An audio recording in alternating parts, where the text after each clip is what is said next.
And what of the photographs? What do they tell us? On 3 separate occasions, our office asked NASA's Public Relations Department for every single picture of an astronaut on the surface of the moon, just during the maiden voyage of Apollo 11. Many duplicates were sent. In all, fewer than 20 pictures were found, including first-hand investigation on site at the agency's vaulted archives. Quite surprising, considering the historical significance of the event.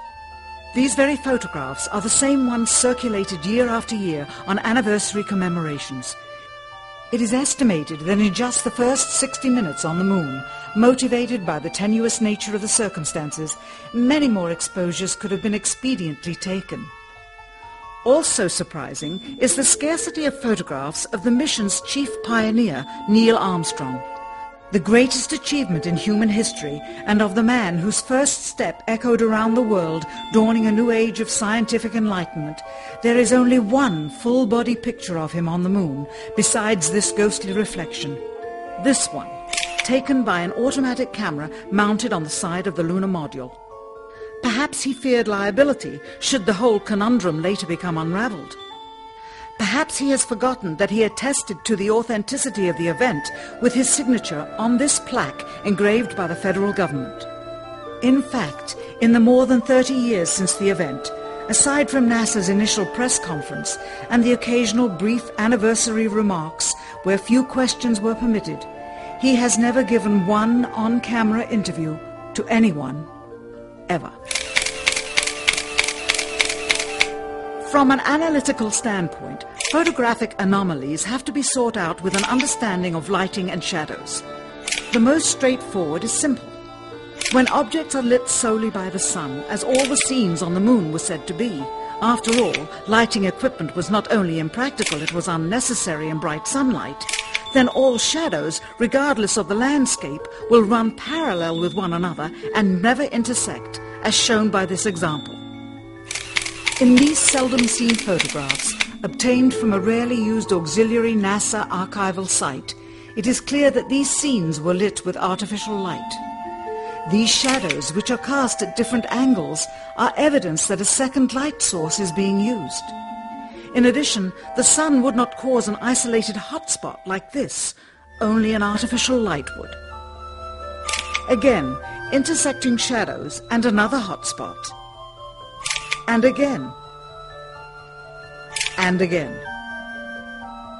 It is simply impossible for this picture to have been taken with sunlight on the moon.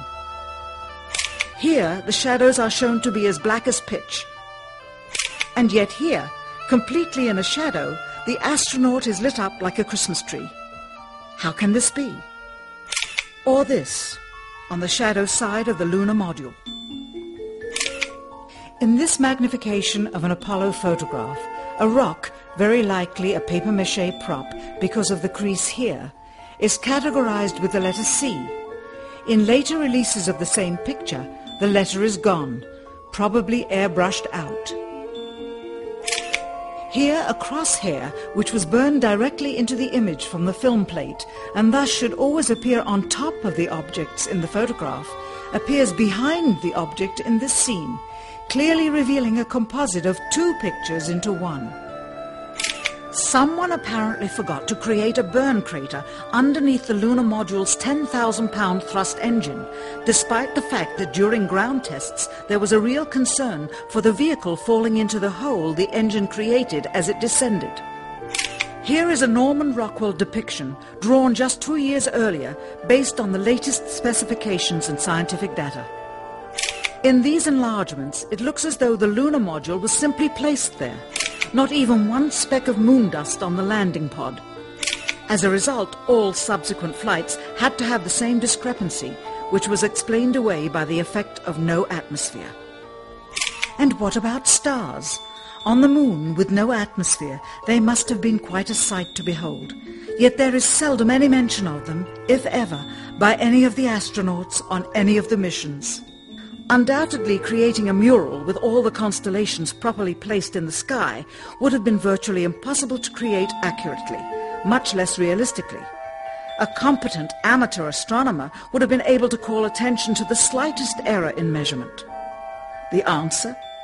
not to talk about the stars, ever.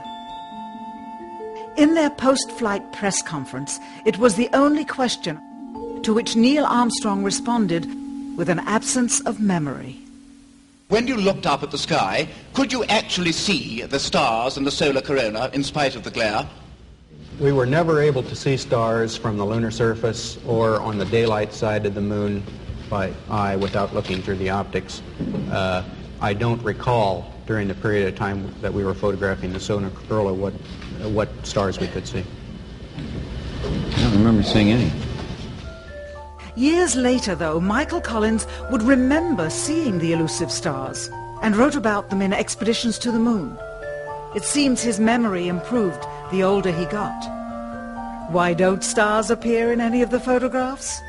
Simply because the proper, mostly closed exposure setting for the camera's iris, set that way to compensate for the bright sunlight on the moon's surface, completely diminished the faintness of relatively distant specks of diminutive light. This answer is true. It does not, however, explain why they never took any pictures of the stars by themselves, with an exposure setting perfect for them. While they took 3 automobiles to the moon, they never took a photographic telescope. Had they done so, they would have been able to see farther into the universe than had ever before been realized. If they had taken a telescope and were not actually on the moon, they would have had to concoct undiscovered galaxies that might one day prove to be non-existent. The cost of the 3 moon rovers in 21st century currency? Nearly $60 million each, though they had fewer parts than a Jeep. Where was all this money going? Then there's the flag, blowing in the wind, at least twice, on the atmosphereless moon. We can only guess that most of the missions were staged inside for fear of possible aerial or satellite reconnaissance from an unfriendly nation. The backpacks, designed for 1/6 gravity, must have had the cooling systems removed to allow for movement without falling over. With very near and hot studio lighting, that left one hot astronaut inside. Assuming that it was the astronauts inside, after all, their faces were always covered. The necessary mammoth amounts of air conditioning were probably responsible for the air current. Here the editor cuts to a still shot of the flag, just as the effect becomes noticeable. Here it is unchecked.